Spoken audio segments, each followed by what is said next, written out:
はいどうも、花宮ネクです。今日もババイズユーをやっていくぞ。前回は特に詰まることもなくスルスルっと攻略したんだったな。このメタ世界一問でも詰まると進行不可能になるっぽいから、収録中はめっちゃヒヤヒヤしてるんだよな、毎回。と、そんなこと言いつつ、ステージ11アクロバットに挑戦。なんかめっちゃヒ攻めされてるけど、この氷は触ると死ぬやつか。で、この氷はメルト属性だから、ホット属性のもので溶かせるんだな。ケケ、イズ、ホットとプッシュがあるから、ケケを動かして溶かせってことね。待て、なんだか面倒くさそうなルールを見つけてしまった。テキストは、近くに、ババかケケがいないと落ちます。そのための火攻めか。じゃあちょっと試してみようか。イズをどかして、自分も一歩下がると、落ちる。他のテキストもどんどん落ちる。しかし、どのテキストも使うので、どれも落としてはいけない。なるほど。まあまずは、何も考えずにやってみましょう。ケケ、イズ、プッシュで、ケケを氷に乗せてからケケ、イズ、ホットだな。この形はなんか違うな。さすがに、何も考えてなさすぎたか。最後に、プッシュをホットに切り替えればいいんだから。ああ、わかった。縦だ。この形でしょ。これなら、どのテキストも落ちない。いつになく簡単なステージだったな。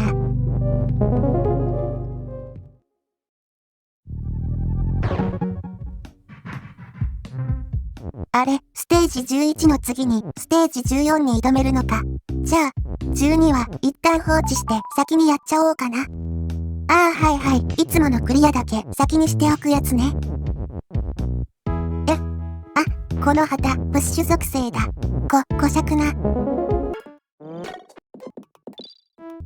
さて、改めてじっくり見ていこう。まずレベルは、ここ。そして、レベルを変化させるべき対象っぽいババはここ。隔離されてる。で、レベルあたりのテキストをちょっといじると。大爆発。レベル、イズ、メルトでステージ自体が解けちまったよ。しかし、これは成立させなければならないルールなのだ。レベルの位置的に。ということで、ホット属性のものを排除しましょう。ホットのルールは、あった。ラーバ、イズ、ホット。溶岩か、そりゃそうか。っていうか、溶岩は熱いだけで、別にババを殺したりはしないんだな。そして、こういう時に、フロートはとても便利だということを知っているぞ。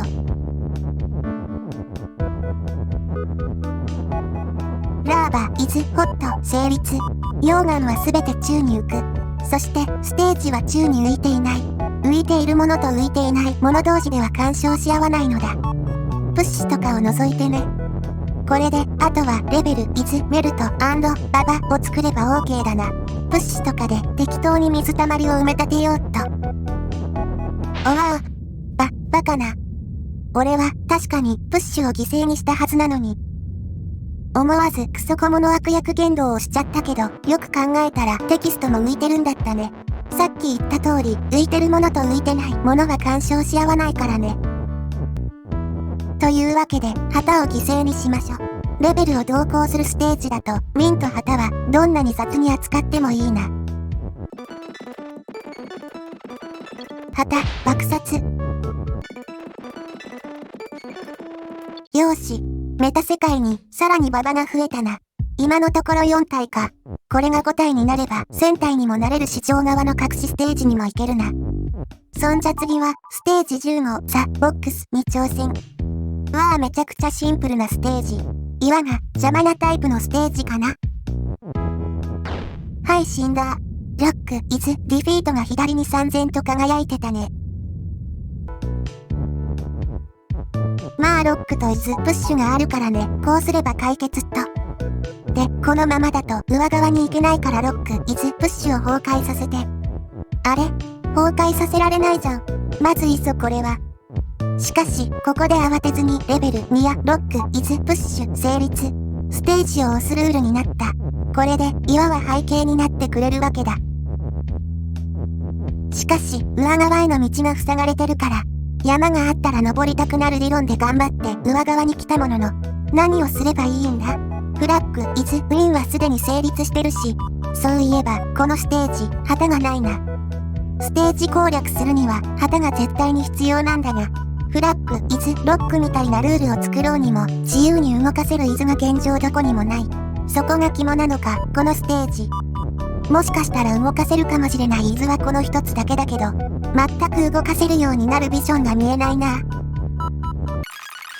その後、累計1時間ほど試行錯誤したけど、何の糸口も見えず、わからぬのだ。ずっと同じところで悩んでてもなんだし、ちょっと気分を変えて、ステージ12に挑もうぜ。実は、どうやってステージ12に行くかの目算は立っているのだ。で、それをするためには、ゴーストとカーソルとイズを移動させる必要がある。と思う。これが異常に面倒くさいので、20倍速の K に処す。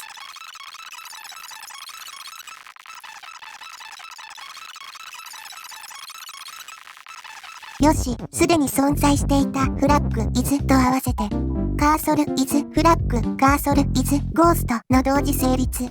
カーソル一つが旗とお化けの二つに変化する。オブジェクトが無限に増やせるぞ。で、増えた分の旗でドアを開き、お化けはカーソルに戻る。あとは、ステージ12の目の前で似たようなことをすれば OK だな。カーソルをここに置いてから、カーソルをお化けと旗に変化させて、旗をカーソルにして、ってやれば、お化けを乗り継いで、ステージ12に行けるだろ。あれ、カーソルがお化けに乗り移れないぞ。あ、今までカーソルはいろんなオブジェクトに乗り継げたから忘れかけてたけど、カーソルはステージが変化したオブジェクトにしか乗り移れないんだ。そうだ。じゃあしょうがない。ステージを押せるようにして対処だ。レベルイズプッシュ。これで旗をカーソルに変化させれば OK。いや、面倒くさい作業だった。もうやりたくないな。このステージは嫌な記憶が蘇る。遠い昔にめちゃめちゃ苦労させられたステージのリメイクか。確か前はババハステキストを成立させた状態で自殺したら、その場にババテキストが残ることを利用してクリアしたんだっけ？はい、ちょっと思い出しかけてきたぞ。じゃあ、ババを2体に増やしてから同じことをして、ババ、イズ、フロートで飛んでいくか。よし、これでババは飛べる。水たまりもドクロもすべて飛び越えて、フラッグ、イズ、ウィンを作りに行けるぞ。これでクリア。あれ。あ、そうか。ババは飛んでるから旗に触れない。今更フロート分を壊すこともできないしな。これは困った。このやり方は根本的に違う気がするな。じゃあテキスト、ハス、ババを成立させて、フロート文章を完全に切り捨ててババを増やすっていうのはどうでしょうか。これでドクロに触ると壁に変化する。そう、本編ステージ世界ではこういう方法でクリアできた気がするけど、メタ世界バージョンではドクロが破壊されると壁に変化しよるのよ。その辺もババが増えれば何か解決策が思いつくかなって思ってたけど、全然だな。今回のドクロはシンク属性で打倒を組んで挑んでもまとめて進んじゃうんだよね。ということで、このアプローチも多分間違いだ。他の方法を探すぞ。いつものごとく、とにかくやれることをやるってスタンスで試行錯誤してたけど、いい加減に逆算して考えると、多分ババとケケをあらかじめ用意して、ケケはフロートだけど、ババは地面にいる、みたいな解き方なんじゃあるまいか。つまり、想定する最終形は、こう、水たまりに沈めるケケと飛ぶケケで、合計2体のケケが欲しいわけよ。しかし、その方法だと、ババ、イズ、ユーもケケ、ハス、テキストもイズ、フロートも全部使うから、オブジェクトの数が全く足りないということ。最終形は綺麗だけど、物理的に無理ってタイプね。しかし、これ以外の最終形が思いつかないのも事実。どうすればいいんだ？2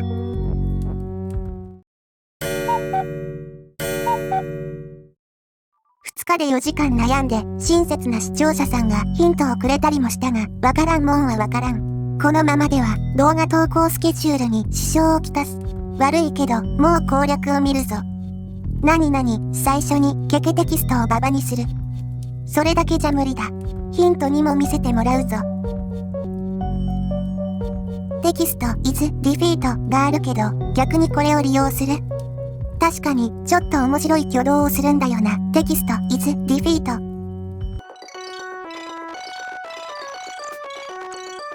こうしてテキストと U が重なるように動かすと、当然ながらババは死んじゃうわけじゃないですか。これにババ、ハス、テキストとかを組み合わせたらテキストに欄重ねができそうなんですよね。しかし、これもなんか現実的じゃなさそうなんだよな。とにもかくにも、オブジェクトの数が足りない。ヒント3も見ちゃおう。何々テキストに欄重ねを作る。マジか。近いところまで行ってたのか。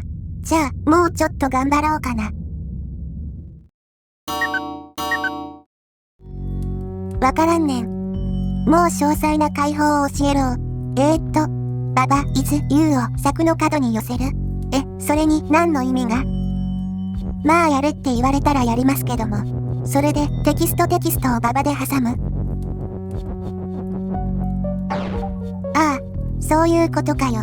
ユーはプッシュじゃない。ユーはプッシュじゃないんだ。この解き方、前にもあった気がするぞ。